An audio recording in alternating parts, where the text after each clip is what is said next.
Hello students, आज मैं mensuration पर क्लास ले रहा हूँ। इस बीच में मेरे सब्सक्राइबर्स काफ़ी बढ़े और वो का 9th क्लास वाले थे। उन लोगों का डिमांड था कि मेंसुरेशन पर आप क्लास लें और मैं कहूँगा कि मेरे वीडियो को ज़्यादा से ज़्यादा शेयर करें, सब्सक्राइब करें, कमेंट करें। ठीक है, मैं अब क्लास लेता हूँ। सबसे पहले सर्कल। आप सर्कल समझिए, सर्कल किसे कहते हैं।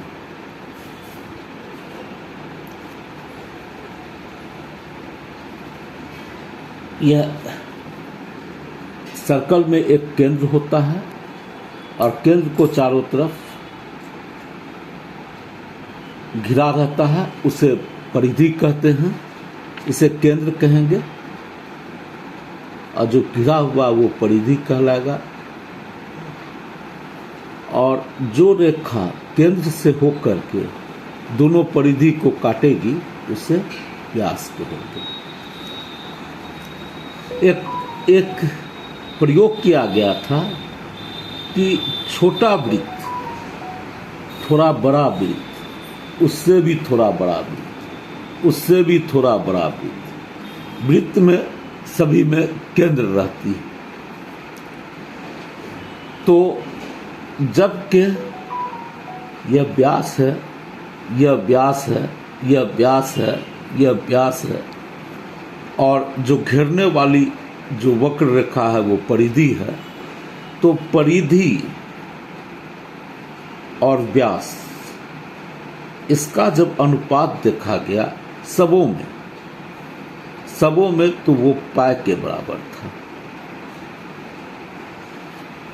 और वृत्त के परिभाषा के साथ यह है कि केंद्र से जो परिधि का जो दूरी होता है वो त्रिज्या कहलाती है, त्रिज्या कहलाती है।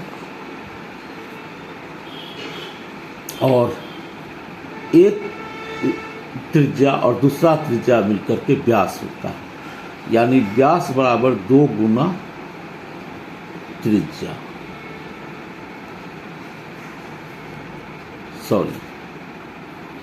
मैंने यह कहा था परिधि बटे व्यास यह पाई के बराबर होता है। इसे और आगे एक्सप्लेन करेंगे। परिधि व्यास होता है 2 गुना त्रिज्या बराबर पाई। परिधि होगा 2 गुना त्रिज्या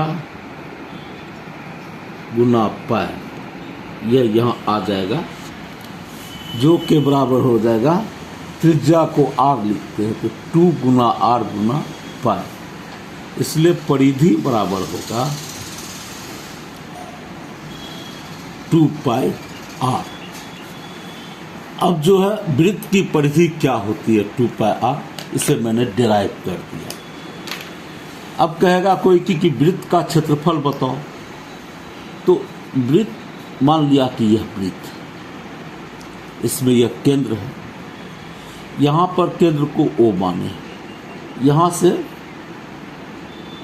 यह n भाग में इस वृत्त को बांटती है।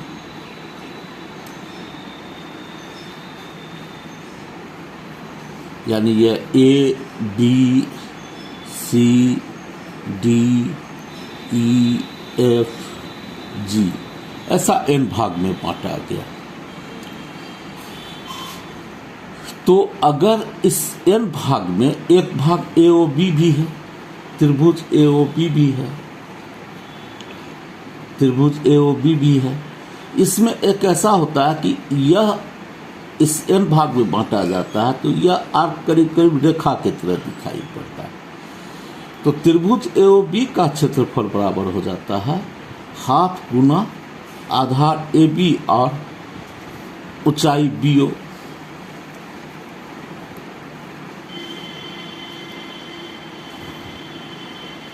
हाफ AB है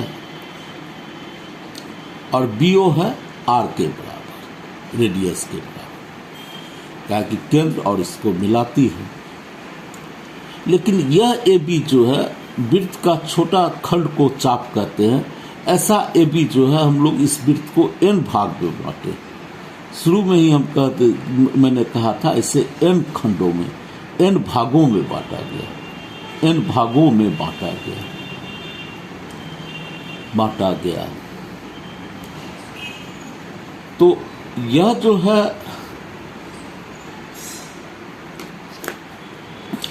इसका AOB है, यह nवां भाग का कोई भाग होगा, इसलिए पूरे वृत्त का क्षेत्रफल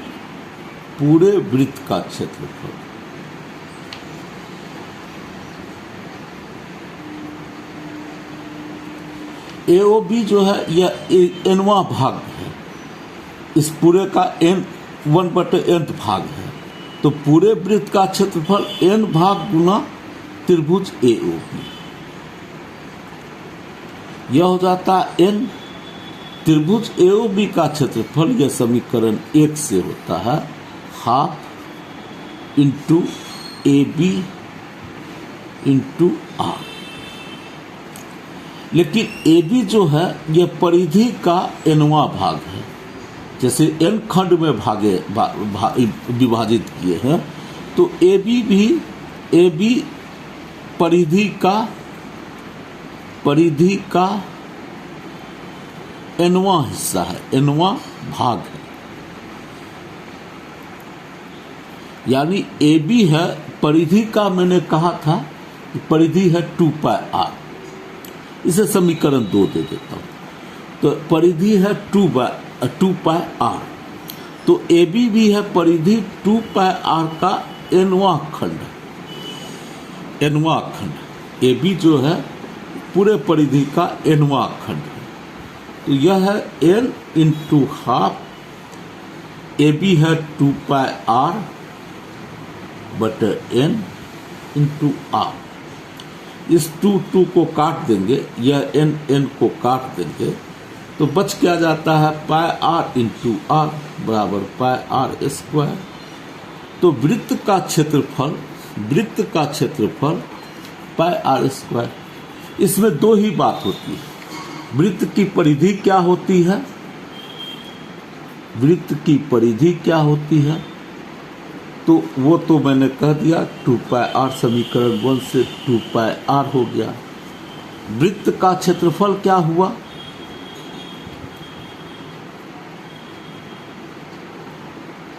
यह हो जाता है πr²। तो वृत्त के संबंध में यह बातें रही।